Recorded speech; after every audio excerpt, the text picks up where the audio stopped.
Greetings and welcome to the Voices Less Said podcast show with Dr. PMak. Today I'm excited to be speaking with Alex Ruhter. Alex has a wide range of experience starting multiple ventures from for-profit to not-for-profit organizations. He has built multiple companies and learned many lessons along the way. Alex's primary giftedness lies in his ability to cast clear visions, simplify complex systems, and build strong teams. Alex's primary purpose in life, as he puts it to me, is to give honor to God. He desires to lead his family well by serving his wife and intentionally discipling their 5 children. These are the things that define success for him. And so I'm so excited to have a conversation with him to learn more about his work, to learn more about the impact that he is making in business, and also to learn more about the legacy that he is living as he does his work. So join me today on Voices Less Said podcast show with Dr. PMak.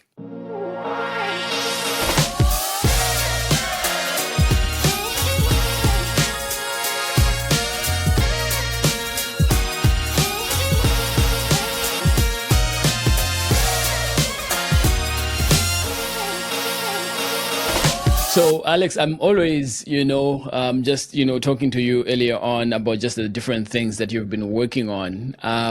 It got me thinking. So, as an entrepreneur, what has been your weirdest business idea that never took off the ground? The craziest business idea? Uh-huh. Okay, so I think there are kind of 2 different types of people in the world. There are those that can invent ideas in their mind out of nothing. And then there are those that are designed to make ideas happen. I'm the latter. Okay. So when I think about entrepreneurship, man, I'm go big or go home, right? Let's shoot for the moon. Yeah. I'm typically the guy that comes alongside somebody that has the idea and then says, can this happen or could it work? And I'm that person. Now, what I could tell you is the craziest idea, or maybe the funniest idea, is somebody that was struggling with, like when they sleep, grinding their teeth. Maybe that's I think that's the thing that some people deal with, and they were trying to create this device that would like alert you and wake you up when it sensed pressure on your teeth. Wow, it's totally random, but this is one of those conversations we had where we're like, if we could create this, we'll go to Shark Tank. Why not? Exactly. Wow. So nothing came of it. Wow. That's amazing. Alex has just been, working over the past couple of weeks. I've known you for a number of years, but I had to go in and do my own research about the kind of work that you've been doing. Alongside, you've done an amazing, amount of work around this entrepreneurial space. One of the things that I wondered was just around the issue of working with teams, right? And so I know your strength is in sort of providing and casting visions to teams. Have you ever had like a vision that's been so crazy that it was crazy, and that you failed to sell that vision to a team? Have you had those, instances where you put together your team to run with this idea, but have you ever failed to sell a vision to your team? That's a very interesting question, Patrick. And I've had to develop quite a few teams, both on the nonprofit world and the for-profit world in business. And so I have quite a bit of experience here. And one of the common threads that has really stood out to me is the fact that people are so hungry for purpose that if you can cast a vision that allows them to participate in something that's purposeful, you will attract somebody that is willing to charge hell with a squirt gun. That's the kind of people that you get. And so in one of the nonprofit ventures, I was in church world when we planted a church. There's so much hunger even inside church attenders where they long to be a part of something that's bigger than them. And when you give them an opportunity, and even if it means that they're setting up chairs and tearing down chairs, if they know that they are a part of something that's bigger, they will bend over backwards to be a part of that team. So the only times that I've ever struggled with a team are when I'm trying to push something forward and I have not successfully cast a vision for why this thing is is important at a deeper level than just accomplishing something for me, right? Okay, let me pause you there though, Alex, because here's sometimes where I find myself, right? That I know the vision, I know exactly where we want to go. But what I'll do is I'll work with the team and be able to show them enough so that they are not afraid of where we are going. Because sometimes it's too crazy for me to share, to say, okay, here's where we are going. Is that something that's normal, or it's bad leadership? No. Yeah. I think that makes sense. So you have to be a little bit careful, especially for the big dreamers, which I think I share that with you. Yeah. Let's talk about things that will change the world. That's Exactly. Yep. I absolutely love it. Yeah. A lot of people they don't move that quickly, and so Yeah. you do have to give them bite-sized pieces of what it is you're trying to accomplish, so that they can actually see that they're making a difference towards that continuum. Yeah. But the thing that has really transformed my team building, I would say, is that I have to communicate that the thing that we're working towards is not something that benefits me. Uh-huh. If it's something that benefits me, people can identify that, and that's not what moves their heart. Yeah. And if you have the mindset as an entrepreneur or as a business leader or even a church leader that what you're doing is not about you, it will attract people to join in, because they understand that the mission is bigger than you, and that's just transformational. I love that. I love that. And in so many ways, as you were saying that, it made me feel so comfortable in some of the conversations that I'm navigating right now, right? Some of the things that I'm working on right now, that I sit here and I'm like, man, this thing is crazy. Why am I even doing it? Because A, it doesn't benefit me. It's like a whole, like you said, world changing. It's, generational changing. And so that's really, really helpful for folks to understand and then to hear too. One of the things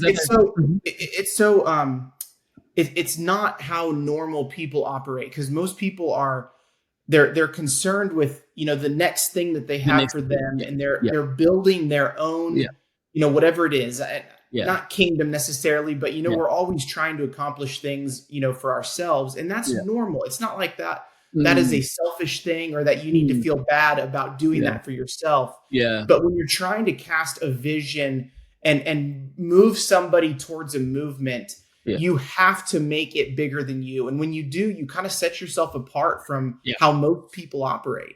Oh man,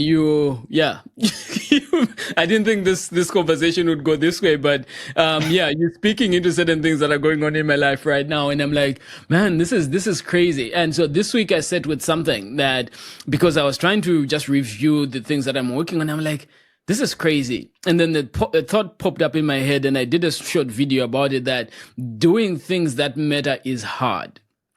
Doing things that matter is difficult, right? And so if you're doing these world changing things, it's not going to be easy, right? It's going to be really, really, really, really tough. And so as you speak, I'm like, okay, yeah, I'm good, because I'm also sort of kind of weird in a way that I'm set apart from other people, because the kind of things that I'm thinking about are just perhaps not so many people are thinking about, right? And so you and I have been friends, and I see your thinking as well, and I see the way that you work. Alex, tell me something that, you have this ability, and you always look, and you say this often, that you always want to understand the unique wiring of each individual that you bring to a team. So, and I know I've read Elon Musk's book, biography. I'm not sure if it's an official one, but I've also had him say it a couple of times that he has particular interview questions when he's looking to hire. Do you have a weird interview question that you'd be like, okay, maybe this person is not going to be coming on my team? Or have you ever hired someone specifically because they challenged you? That's an interesting question. So thinking about trying to recruit people, towards something, I tend to look for people that know what their skill set is and are pretty comfortable sharing a passion that they have. So anytime I'm talking to somebody or kind of exploring what the opportunities are, it's not that hard to see if somebody is passionate about something, that's going to come out fairly quickly, right? You can ask a question, you can gauge how they are responding just interpersonally with their personality. If somebody has passion inside them where they are trying to work towards something, to me that is a light bulb where I want to hone in on that, and I want to focus in on that and understand, okay, tell me more about that specific thing, because it's not just about connecting somebody to the broader vision that's bigger than you. That obviously is a part of it, but people also want to contribute with what they know they're good at. Okay. Yeah. So if you can help them uncover that, listen, people will do things that they'll never get paid for, that they'll never get known for, that they'll never get credit for. If you can cast a vision that's big enough where they can use their skill set to participate on something that's bigger than you, you've got them. You've got them. And that's what I just think it's in the heart of everybody, you know. So I guess what you're saying, though, in terms of the question, is finding ways to unpack or finding ways to get the person to talk about what they're good at, to talk about their skill set. And then you as an entrepreneur, you then sit back and say, I hear what Patrick is saying.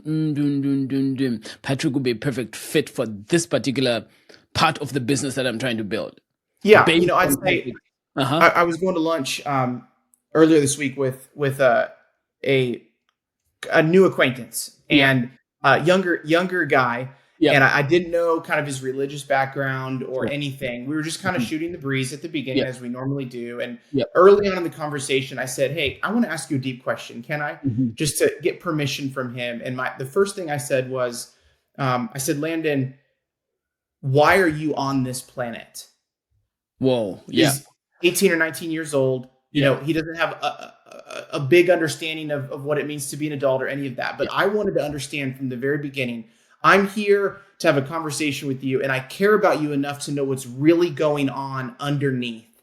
Wow. So you don't have to have all the answers. I'm not saying that, but I want to hear what is in your heart, my friend. What is what is inside there? And so I asked that question and let him talk, and I realized very quickly he was confident enough to say he felt like he was on this earth to make God known to the people around him. Wow. This is an 18-year-old kid. I thought, okay, I can work with this. Let me ask some questions now to follow up on where is that going to direct you? And I'm not doing this through a lens of how can he serve me, right? Yeah. I'm doing this through the lens of, okay, Landon, I am here. I want to see you thrive with what God has put in your heart. Whether or not that means working with me or being a part of my team or anything that we could accomplish, I'm concerned about you, and I want to see you thrive and go somewhere. Wow. So that's where that conversation went for me, and that was 3 days ago. I love it, because when you focus on the thing that makes me thrive or the thing that will make me do what I do, then you know ultimately that I'm going to put into the work, I'm going to put into the venture what will make this whole thing work for us. Because if I'm satisfied, then we are able to move forward together, hey? There's an incredible trust that happens when somebody understands that you're seeking their highest possible good, that it's not something that they can do for you, but it's like, it's a completely different paradigm shift, and they trust you and they lean in on that relationship. If you want to talk about influence in building teams or casting vision or coming up with an innovative idea, it is all going to be centered around relational trust and buy-in. And influence comes when you focus on that. Yeah, that's true. And so I love that. So the name of my consulting firm is called Ubuntu Consulting, and Ubuntu itself is a play of words, right? So Ubuntu in the Zulu language from South Africa means I am because we are. And then the HU, the Hunu, is manners, comes from my Shona language. And Ubuntu just means I am because we are, that our destinies are inextricably linked. And so as I hear you speak, right, it's about finding this balance, finding this place where you are coming in perhaps as an employee or as a staff. I want to make you excel. I want to make you grow in whatever gifting or area of gifting that you have. And as you do that, then you are also working in the business to make the business grow. So it's not... It's not an employee-employer relationship. It's like, hey, how do we find the good in the both of us to be able to both move forward together?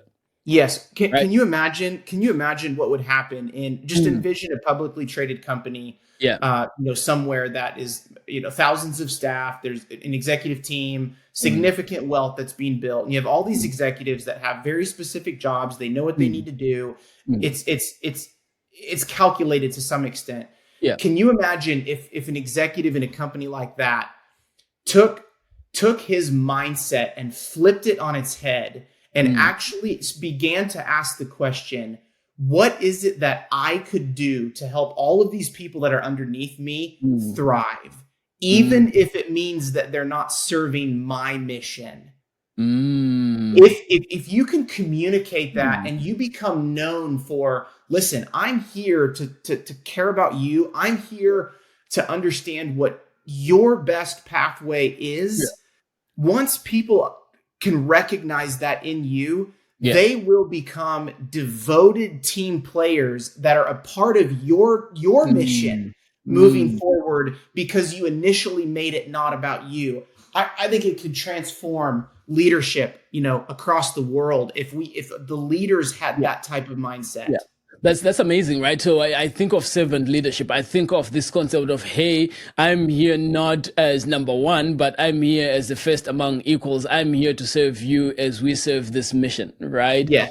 That's Yes. that's amazing. And so let me flip a question here to you, Alex. You have done multiple entrepreneurial ventures, both in the profit and non-profit world, and you've learned so many lessons along the way, right? What's been the most expensive mistake you've made as an entrepreneur? And do you have perhaps a never again list, like a list of things that you say I would never ever do again? What's been that like for you? What's the most expensive mistake you've made? Yeah. I have I have made some very expensive mistakes, Mm, Patrick. mm, Um, in one of my more recent ventures, yeah, we were starting with an idea that was fairly disruptive, yeah. and meaning it didn't really exist in the market currently at Hmm. all. And so Hmm. anytime you're moving towards something that's disruptive, you are Yeah, truly pioneering something where you're changing customer behavior to some yeah, extent.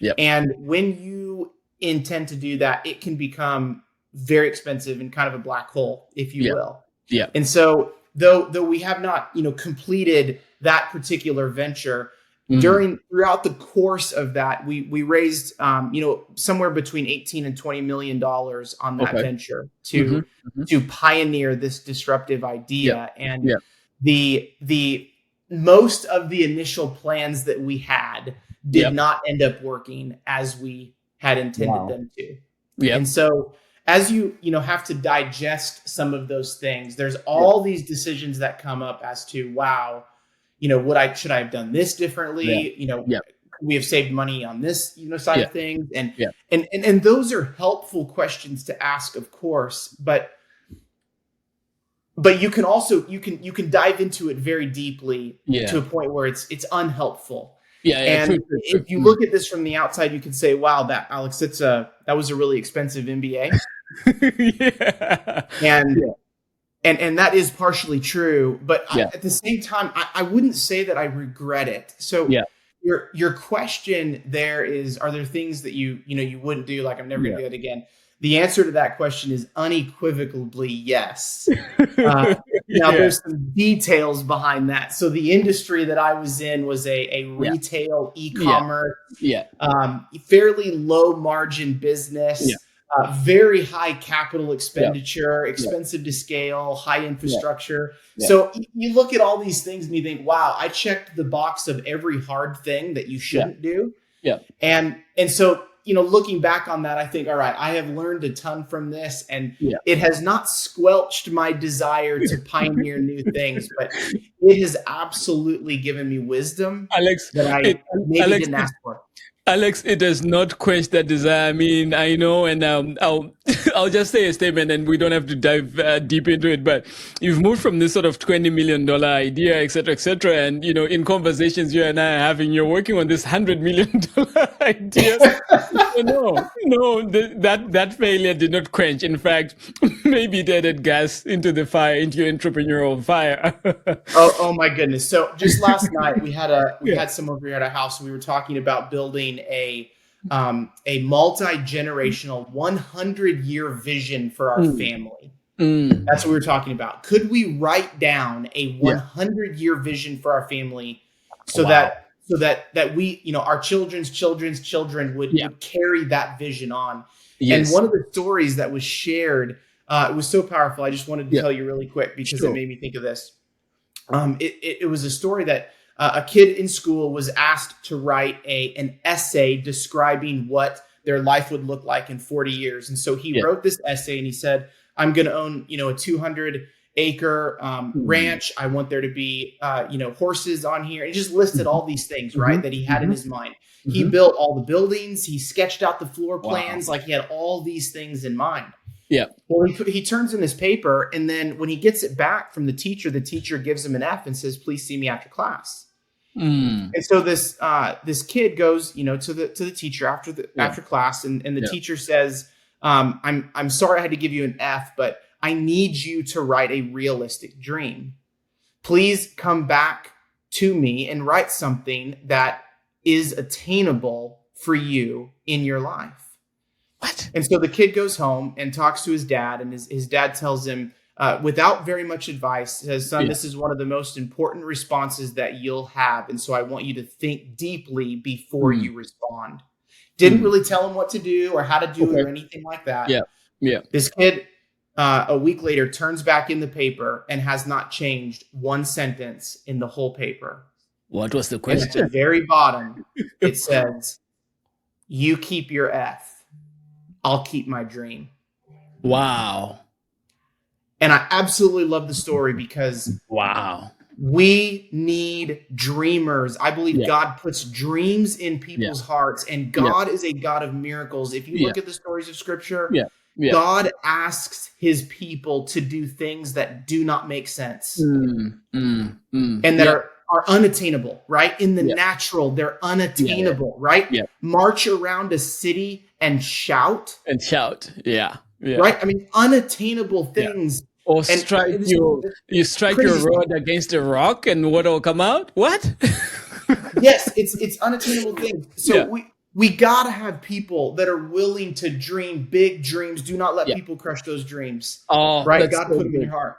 That's so good. And so you bring me to this aspect of your life, which is faith. And I love that, you talk about your faith as you do your business, right? And so one of the things you've defined success as giving honor to God and leading your family well.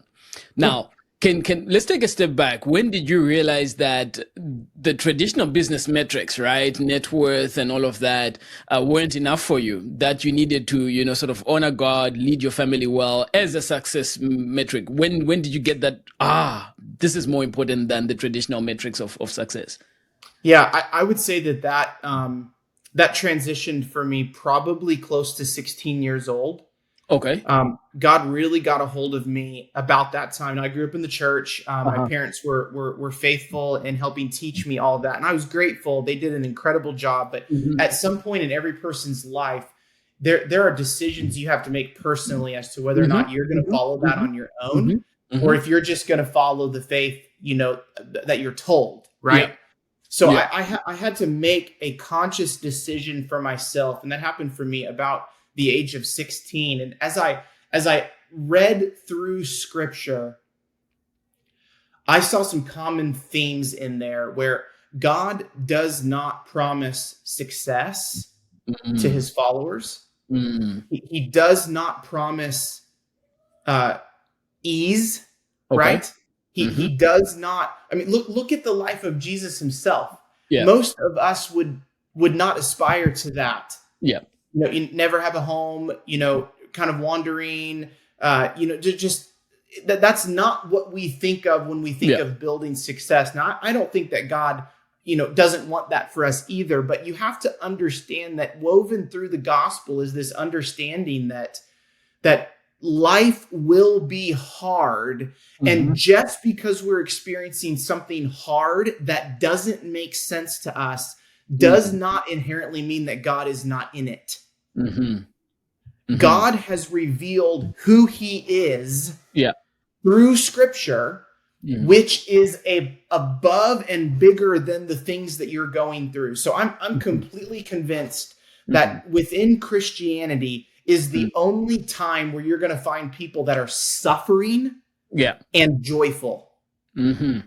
Because the suffering is not connected to the nature of who God is. And so you have to be able to understand that God has proven who he is, which can speak to the suffering that you're going through and not define it. Does that make sense? Yeah, it makes sense. It makes sense. It makes absolute sense. And this is why I love our conversations, my friend, because you're always bringing in these interesting perspectives, right? Sort of making this connection between sort of the biblical path or the faith journey and the business. And so, yeah, that it absolutely makes a lot of sense. And so then takes me to another question, which is around, your role as a father, right? You've got 5 kids and you talk about intentionally discipling your kids. So do your children understand, what dad does for work? And perhaps on a lighter side, have they ever given you some business advice that actually worked? My children have been in the journey, the ups and downs journey of some of these entrepreneurial ventures. And some of that was intentional. My nature is to self-protect a little bit when I'm under stress, right? That's a fairly natural reaction. But as I've grown older and hopefully matured, I have learned that I need to bring my kids in on those sort of ups and downs, if you will. And so I started to, in a small way, open up with my children about the hard decisions that I needed to make at work. And you know what was very interesting? My kids are, they're fairly small, 11, 9, 7, 5, 3. So they don't have a ton of life experience. But when I would begin to reveal kind of hard decisions that I needed to make to my children when we're talking at night, do you know what their instinctive reaction was? Faith. Oh, wow. I think there's something so powerful here because and we've wanted to train our children, of course, in the gospel, but they're young, they don't have all the answers. They don't know everything.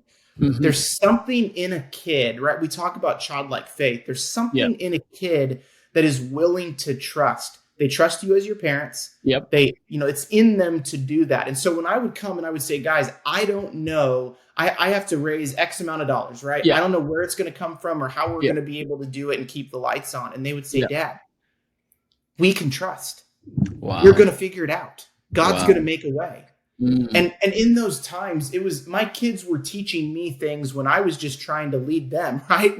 They ended up teaching me those things. And so I really wanted to be open with them through a lot of those situations. Yeah, that's amazing. And so I love how you've modeled that for the kids. And I want to go back to you where you intentionally in public you talk about, serving your wife. So how do you separate your business stress from family time, right? How do you separate that? And now I'm asking for a friend, does your wife also have veto power over some of your business ideas? Maybe some good, some crazy idea. I'm just asking for a friend. Yes, of course. Yeah. This is one of the hardest things, Patrick, to manage when you're leading a business venture or a part of a business venture that has required outcomes and expectations and responsibilities on you. How do you separate that from carrying that over to your family? And you know what? To some extent, let's be honest, there's going to be a transfer. Some of that stress is going to transfer. True. I don't have an answer that says, hey, this is how you do this perfectly. You just have it solved, right? But there are things that you can do. And so one of the things that has been so helpful for me and my family as we've talked through these things are and I just sit down with my wife to discuss these. It's what are the rhythms that we need to put into our family culture that make sure that we are not at the mercy of the urgent, right? The tyranny of the urgent type of model. So we've had so many conversations to say, okay, what is a weekly dinner look like for our family? Now we eat dinner together as many nights as possible, but I mean like a celebratory dinner. Sure. Oh, nice. What would that, could we do every single Friday night where we just elevate it and we bring everybody around the table and it's the nicer, dining ware or whatever it is that we have. Now, do we do that every week? No. But what we've done is we've asked ourselves, what are these rhythms that we need to include in our family life so that family still takes priority and we're not just consumed by the work, around us. So that's maybe one answer to that question. And the other one is I have wanted to fight for the integration of work and family as much as possible. Yes. Again, have not done that perfectly. There's no way to do that. But some of the things that I've been able to do is bring one of my children on a work trip and prioritize that. So you spend a little extra money on a flight, you actually bring them with you and you bring them to meetings with you. I want my children to be a part of the things that we're doing so that it's not just work is over here and make money, but there's actual an integration that happens there. And so, yes, you have to be very intentional about that. I love that. You know what I call that? Like I just look aside when people talk about work-life balance, because for me, I've just found that not to work. What you've just spoken about, that integration, I'm calling it work-life harmony, right? Where again, I'm bringing in my kids into what I'm doing. They're getting to know, oh, okay, this is the decision points, the tough things that I need to decide on, and sometimes perhaps get some insights from them. Bouncing things around to my wife, say, hey, what do you think about this? And I'm trying to make this decision. What are your thoughts? And so for me, it's not an on and off switch. It's like, okay, work ends here and then life bring in, in to try and bring that balance. For me, it's harmony. It's every single thing that I am doing in the office and in the home should work together. That the family should be able to say, oh, we see what you're working on, Dad. Well, have you thought about this? Oh, hey, Dad, there's a new movie that's coming up. Do you think maybe we could just have a family night and go watch this movie, right? And so sometimes what I do, for example, is it can be a Monday evening, right? It's like, okay, you know what? I've been working all through the weekend and stuff. And, my son comes in and is like, Dad, there's a new movie. Do you want to watch it? I'm like, okay, yeah, let's do it. Right. So that for them, what I'm trying to plant too is this notion that you can be as hardworking as you can, but you can also be that person that's also playing, right? You can also be that person that's enjoying a quiet moment. So having said that, do you completely disconnect from work? Do you have any hobbies that you do to sort of disconnect? Do you switch off a light, Alex? Because I know you work on multiple things. I mean, you're raising money, you're doing all of these things. Do you get times where you completely disconnect? Yeah, that's a great question. One of the questions that was posed to me was, are you willing to be as intentional at home as you are at work? We're very intentional at work, right? Yep. Are you willing to be as intentional at home? And what does that mean? Wow. Now, there have been seasons where I have not been able to shut off at home. And my wife would attest to that. And she's the one that brings accountability to me, to say, hey, this needs to be reset. Right. and I have tried some different things, there have been times where I've taken my cell phone and put it in a box. Wow. When I get home and then we get dinner and kids and baths and all the kind of things. And then when you put that all away, you can check it, make sure that there's no fires you need to put out, but just trying to have some intentional time. But that doesn't mean that I'm bound to that either. Right. Yeah. Rhythms are things that you try and, some work, some don't. And there's seasons that they work and seasons that they don't. So there's a lot of things like that we could discuss. Yeah. But for me personally, one of the easiest ways for me to, I would say, disengage intellectually Yeah. is working with my hands outdoors. Okay. That has always been a hobby for me. It's hard to get me not to work. Now I love a movie too, so happy to put in one. And enjoy that just as much. But I am always looking to do projects outdoors and not just by myself, but the point is to bring my kids along with that.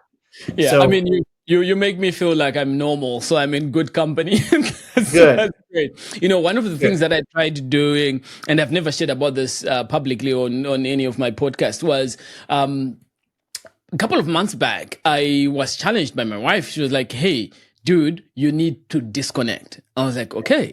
What does disconnect mean to you?" She's like, "You need to, be off your phone, be off your iPad, be off your computer, nothing." And I was like, "Okay." And I did that, and I booked a weekend away, and we went down to a place called Naturally Pacific. It's a beautiful resort in Campo River here in BC, or here on Vancouver Island. I left my computers. I left the phone in the car when we checked into the resort. And Friday, Saturday, Sunday, no gadget whatsoever. Here's the thing that happened, Alex. I kid you not. I was depressed on Monday morning. I felt like I had lost something.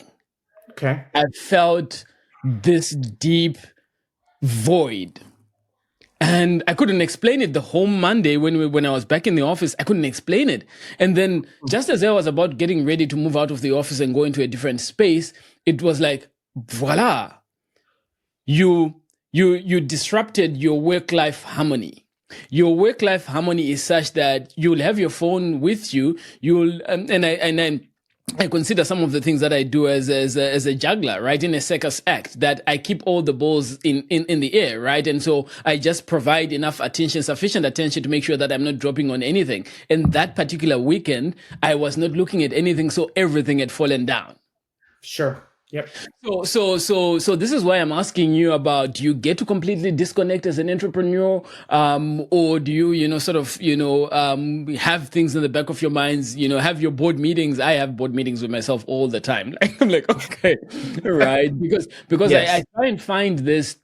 The world tells us that, disconnect, work-life balance, da, da, da, da, da. And then I say, but I'm not wired that way. I'm not that kind of person who disconnects. So I really just wanted to tease your brain there and just find out what's your process. How do you, and perhaps there are listeners here too that are listening and like, oh, okay, I identify with Alex. I identify with PMak.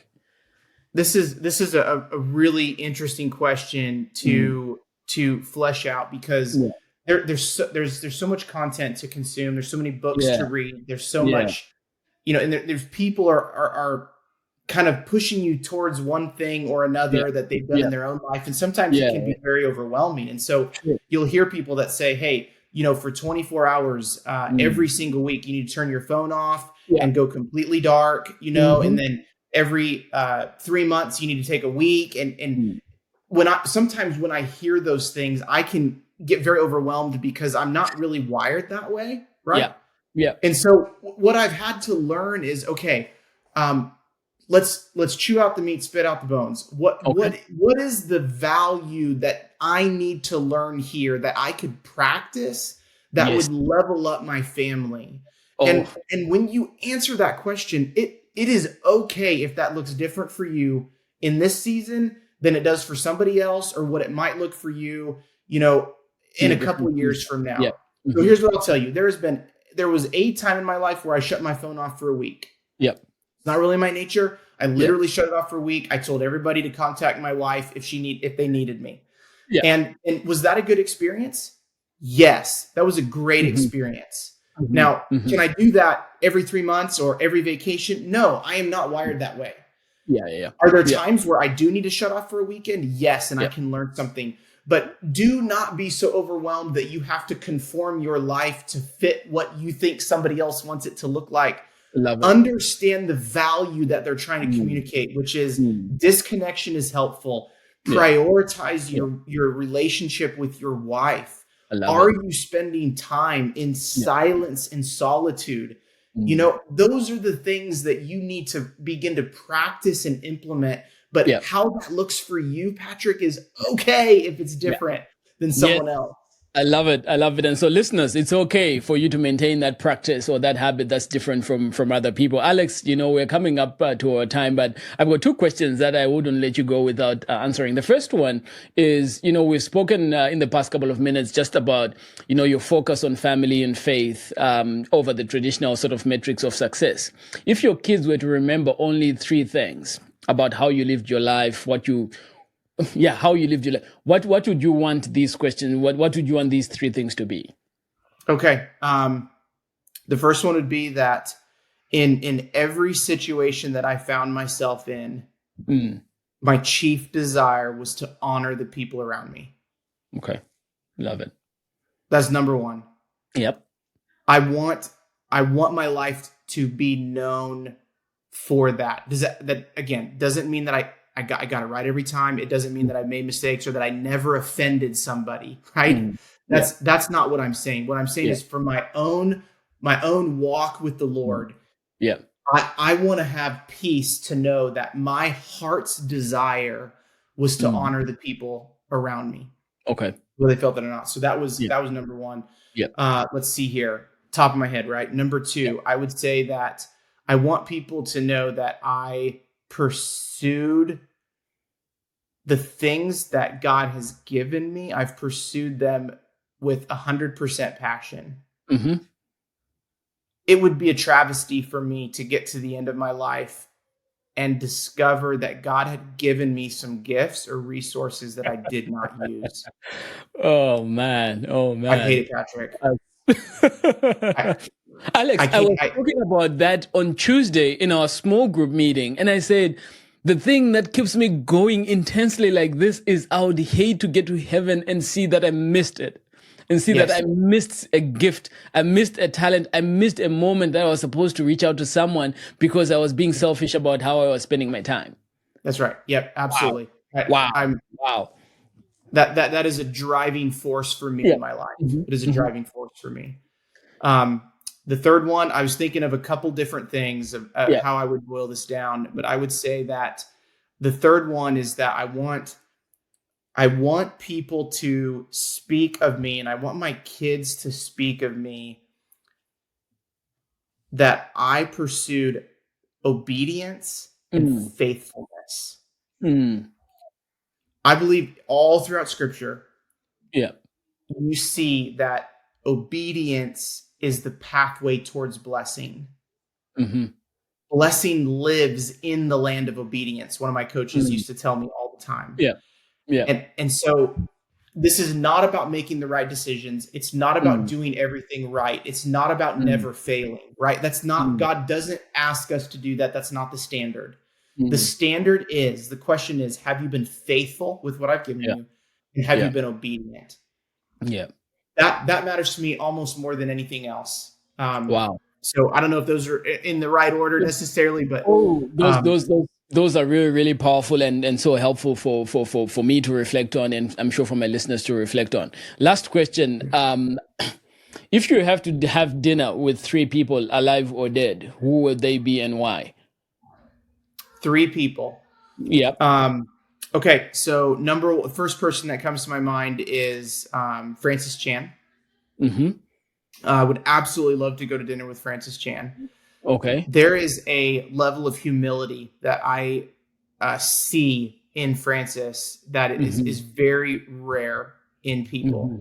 Mm-hmm. He was leading an extraordinarily large church, Simi Valley in California, and chose to lay that down in pursuit of what God called him to, which for a season was being a missionary in China, starting other movements, and when you listen to him speak, there is this recognition that he exists to honor God and that it is not about him. Yeah. Dude. Wow. That is so impactful for me because I'm a visionary and I'm passionate and I want to conquer the world. Yeah. And yet, do you know how quickly those thoughts and feelings are that I'm the one that needs to go accomplish this? And that is not the point. Yeah. So I see that in Francis Chan, and I'm extremely grateful for his like the way that he lives his life in that way. So that would be the first one that comes to my mind. The second one, this is a little bit more recent. So your listeners may not have heard of this guy, but there's a guy named Jamie Winship. Okay, who's he? He was, I believe he was former like CIA negotiator. Okay. To some extent, I don't know his life story very well. I'm just learning. In fact, I've recently got one of his books, Living Fearless. I would absolutely suggest that anybody reads this. This is unbelievably powerful book. Wow. He has blown my mind with how he lived in a Muslim country and learned how to disciple Muslims to the faith, to the Christian faith, in a way that is so transformational in my own mind. Like just truly transformational. So I would love to sit down with him and just learn from his experience. He's in his 60s now, and absolutely worth anybody pursuing. So that would be those would be the two that are kind of front of mind. The third one is maybe a little bit more on the unrealistic, obvious, but if there was anybody in Scripture that I would want to talk to, I think it would probably be David.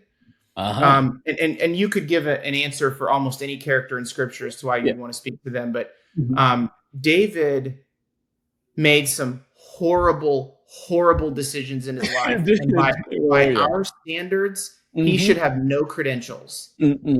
Right? If anybody in this world, or if a pastor did what he did, they'd be gone so fast you'd never even hear their name again.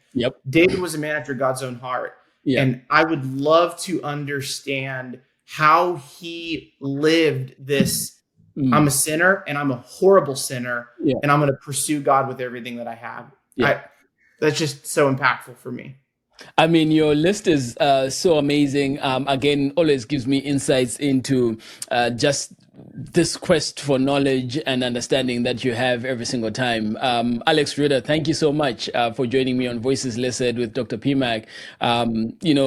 You always tickle my mind, and I'm left thinking about a whole range of things, right? From family dynamics and managing and leading my family, to business, to entrepreneurship, to my visionary pathway. Thank you for who you are. Thank you for what you bring to the world. And as always, I want to give my guests their flowers now, right? Alex, thank you for who you are to the world and what you bring to us. I appreciate that, Patrick. You are a gift, and I'm grateful to be a friend. Oh, thanks, man. Thanks. Listeners, thank you so much for listening to Voices Listed podcast show with Dr. PMak. Until next time, have a good one. Thank you for listening to the Voices Listed podcast with Dr. PMak. I hope you enjoyed insights that came out of this conversation. Keep your notifications on. Our next episode will be dropping soon. Thank you and enjoy.